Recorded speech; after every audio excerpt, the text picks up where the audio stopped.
இப்போ இருக்க காலகட்டத்துல புற்றுநோய் சிகிச்சைக்கு ரேடியோ தெரப்பி நாம பயன்படுத்துறதுக்கு ஒரு காரணமா இருக்கிறது யாரு அப்படின்னா ஒரு பெண் தான். நோபல் பரிசை வென்ற முதல் பெண்ணுமே அவங்க தான். அதே மாதிரி நோபல் பரிசை 2 முறை வென்ற ஒரே ஒரு பெண் அப்படின்ற ஒரு வரலாற்று சாதனையை படைச்சிருக்கக்கூடிய ஒரு பெண் யாரு அப்படின்னு கேட்டீங்கன்னா அதுவும் இவங்க தான். ஸோ அப்படி இருக்கக்கூடிய ஒரு பெண் யாரு அப்படின்னு கேட்டீங்கன்னா மேரி கியூரி.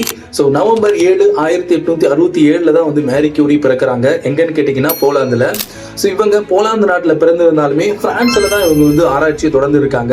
இவங்களுடைய சிறப்பு என்னன்னா அறிவியல் போக்க மாற்றி அமைச்ச மாபெரும் விஞ்ஞானி அப்படின்னு சொல்லி இவங்களை சொல்லலாம். இப்போ இருக்க காலகட்டத்தில் கருத்து இயக்கம், அதாவது ரேடியோ ஆக்டிவிட்டிஸ் சொல்லுவோம், அப்படி ஒரு வார்த்தையை உருவாக்குறது யாரு அப்படின்னு கேட்டீங்கன்னா மேரி கியூரி தான். இந்த கருத்து இயக்க ஆராய்ச்சிக்காக 1903ஆம் ஆண்டு வந்து நோபல் பரிசு வந்து முதலா கிடைக்குது. அதுவும் முதல் பெண்ணா இவங்க வந்து வாங்குறாங்க. இது மட்டும் இல்லாம போலோனியம், ரேடியம் அப்படின்னு சொல்லி 2 புதிய தனிமத்தை வந்து கண்டுபிடிக்கிறாங்க. இதுக்காக 1911 2வது நோபல் பரிசை வந்து மேரி கியூரி வெல்றாங்க. இது மூலியமா தான் மேரி கியூரி 2 நோபல் பரிசை வென்ற ஒரு பெண் அப்படின்ற ஒரு பெருமையை பெற்றிருக்காங்க. ஸோ இவங்க வேதியியல்ல பாத்தீங்க அப்படின்னா ரேடியம், போலோனியம் அப்படின்னு சொல்லக்கூடிய தனிமத்தை கண்டுபிடிச்சிருக்காங்க. அதே மாதிரி இயற்பியல்ல பாத்தீங்க அப்படின்னா இப்போ இருக்க காலகட்டத்தில் புற்றுநோய்க்கு ரேடியோ தெரப்பி இருக்கு இல்லையா, ஸோ அதை கண்டுபிடிச்சிருக்காங்க.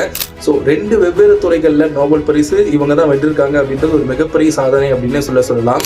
மேரி கியூரி பண்ண இன்னொரு இன்ட்ரெஸ்டிங்கான விஷயம் என்ன அப்படின்னா, முதலாம் உலக போர் காலகட்டத்தில் மொபைல் எக்ஸ்ரே யூனிட் அப்படின்ற ஒன்று கண்டுபிடிக்கிறாங்க. அதை கண்டுபிடிச்சது மூலியமா பல பேர் போர்ல காயமடைஞ்சிருப்பாங்க இல்லையா, அவங்க எல்லாத்தையும் குணப்படுத்துறதுக்கு இந்த எக்ஸ்ரே எல்லாம் உதவி இருக்கு. ஸோ மேரி கியூரி அவங்களோட வாழ்க்கையிலிருந்து நாம தெரிஞ்சுக்க வேண்டிய விஷயம் என்ன அப்படின்னா, அறிவியல் துறையில பெண்களால உழைக்க முடியும், சாதிக்க முடியும் அப்படின்றத ஒரு அடையாள சின்னமா வந்து இப்போ வரைக்கும் மாத்திருக்காங்க. ஸோ இப்போ இருக்க காலகட்டத்திலேயே அவங்க சாதனைகளை நம்ம பேசுறோம் இல்லையா, ஸோ அதுதான் வந்து அழியாத சாதனை அப்படின்னு சொல்லலாம். ஸோ இவ்வளவு சாதனைகளை பண்ணிருக்கக்கூடிய மேரி கியூரியை பத்தி தான் பகிர்ந்திருக்கேன். இவங்களை பத்தி நீங்க என்ன நினைக்கிறீங்க அப்படின்றத மறக்காம கமெண்ட்ல சொல்லுங்க.